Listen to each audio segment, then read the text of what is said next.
നമസ്കാരം. ടൂറിസം വികസനത്തിന്റെ ഭാഗമായി പരവൂർ പൊഴിക്കര ഫെസിലിറ്റേഷൻ സെന്ററിന്റെ ദുരവസ്ഥയാണ് സമുദ്രവിഷൻ പകർത്തിയത്.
നിർമ്മാണോദ്ഘാടനം കഴിഞ്ഞിട്ട് 5 വർഷം പിന്നിടുന്നു. വികസന പദ്ധതി പൂർത്തീകരിക്കാതെ പൊഴിക്കര ടൂറിസം പദ്ധതി.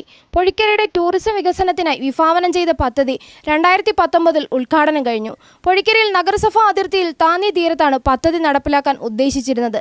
നഗരസഭയുടെ അറവുശാല സ്ഥിതി ചെയ്തിരുന്ന സ്ഥലവും കെട്ടിടവുമാണ് ഇതിനായി ഏറ്റെടുത്തിരുന്നത്.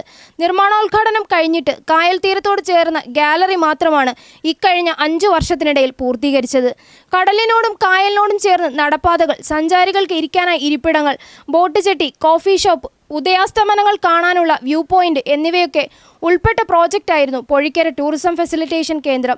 2 കോടി രൂപ ചെലവിൽ ടൂറിസം വകുപ്പിന്റെ പദ്ധതി കാട് മൂടിയ അവസ്ഥയിൽ നിർമ്മാണോദ്ഘാടനം കഴിഞ്ഞിട്ട് 5 മാസങ്ങൾക്കുള്ളിൽ പദ്ധതി നടപ്പാക്കുമെന്ന് പറഞ്ഞിട്ട് പോലും അനാസ്ഥയിൽ പോകുകയാണ്.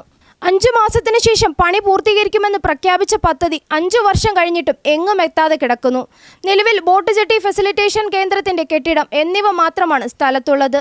എല്ലാ ബജറ്റുകളിലും പരവൂർ ടൂറിസം വികസനത്തിന് കോടികൾ അനുവദിക്കുമെങ്കിലും അടിസ്ഥാന സൗകര്യങ്ങൾ പോലും ഒരുക്കാൻ ടൂറിസം വകുപ്പിന് സാധിച്ചിട്ടില്ല. വർക്കലയിലെത്തുന്ന വിനോദസഞ്ചാരികളിൽ ഭൂരിഭാഗം പേരും ഇപ്പോൾ പരവൂരിലെ കായൽ കടൽ തീരങ്ങളിൽ എത്തുന്നുണ്ട്. സർഫിംഗ്, കയാക്കിംഗ് വിനോദങ്ങൾക്കായാണ് ഭൂരിഭാഗം സഞ്ചാരികളും പരവൂരിലേക്ക് എത്തുന്നത്. ഇവർക്ക് വിശ്രമിക്കാൻ സുരക്ഷിതമായ ഇരിപ്പിടങ്ങളോ ശുചിമുറികളോ ഗതാഗത സൗകര്യത്തിനായി നല്ല റോഡുകളോ തെരുവ് വിളക്കുകളോ ലഭ്യമല്ല. തെരുവ് വിളക്കുകൾ കത്താതായിട്ട് മാസങ്ങൾ ഏറെയാകുന്നു. DTPCയുടെ നേതൃത്വത്തിൽ നിരവധി ടൂറിസം വികസനങ്ങൾ നാട്ടിൽ നടപ്പിലാക്കുന്നുണ്ടെങ്കിലും പൊഴിക്കരയിലെ ടൂറിസം അനന്ത സാധ്യതയായി മാറിക്കൊണ്ടിരിക്കുകയാണ്. ഇത് ജനങ്ങൾക്കായി ഇനിയും തുറന്നു കൊടുത്തില്ലെങ്കിൽ അവരുടെ അവസ്ഥയും കഷ്ടത്തിലാകും. ജനങ്ങളുടെ അഭിപ്രായങ്ങൾ കമന്റായി രേഖപ്പെടുത്തുക. ക്യാമറാമാൻ വിഷ്ണുവിനോടൊപ്പം റിപ്പോർട്ടർ സമുദ്രവിഷൻ.